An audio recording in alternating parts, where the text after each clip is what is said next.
speaking of the heat, we've been tracking Michigan beaches all summer. From advisories to reports of contamination, we've been keeping a close eye on it. But now there's an international organization that wants better testing for lake water in Michigan.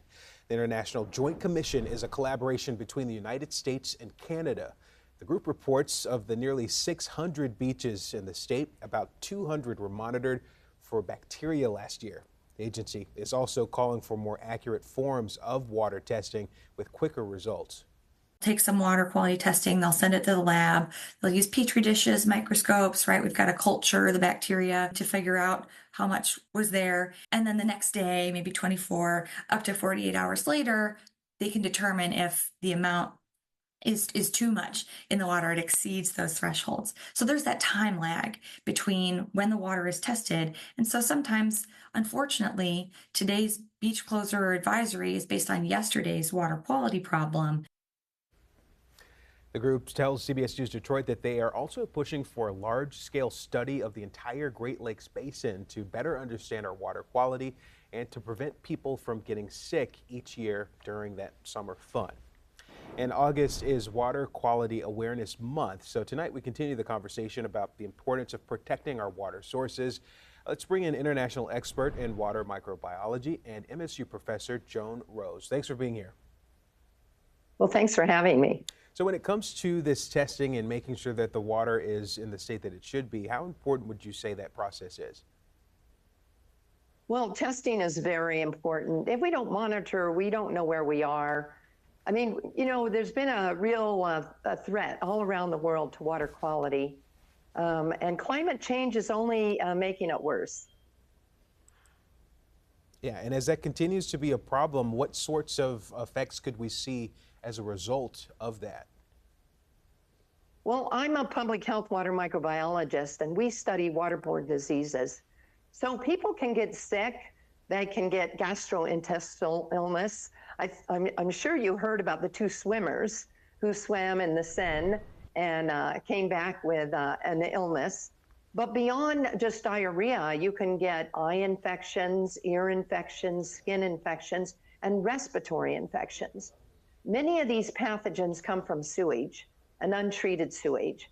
And this is another problem around the world. We know that wastewater is impacting our natural waters due to poor infrastructure and rainfall, storms, you know, wash the fecal pollution off into the beach and into our water resources, quite frankly. Yeah, and this is a problem, like you said, that's really just around the world. And when you hear of something like a flesh-eating bacteria in the water, it can scare some people. But like you said, it's kind of common depending on where you are.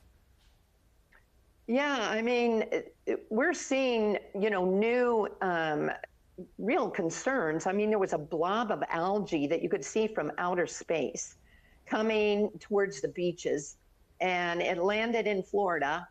And of course, it's a nuisance. It's terrible. It just messes up the beach. But then they did find the flesh-eating bacteria in that algae. So anytime there's a big event, a big storm, this disruption to our system, you can find these pathogens kind of emerging. And that's when I think people have to take extra care not to get exposed.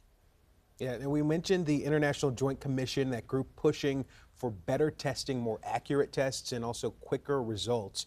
How beneficial would you say that would be, especially for people in the summer months when they're wanting to go to those beaches and get in the water?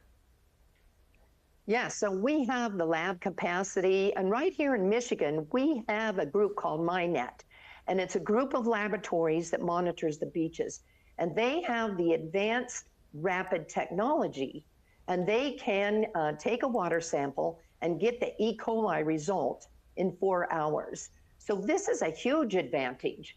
I think the other thing about this advanced technology is it allows us to track the sources.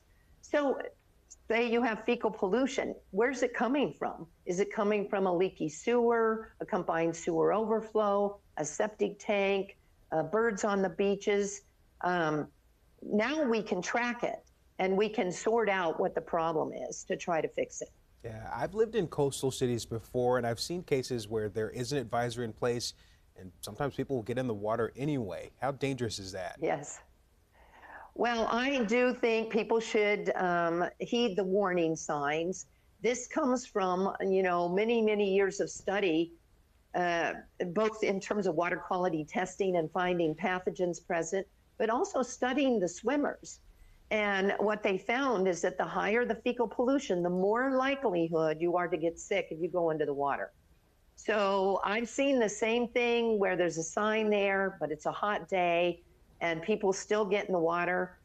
Swim at your own risk. But really, I think you should be very careful about your children. Children tend to swallow more water, they may be more susceptible.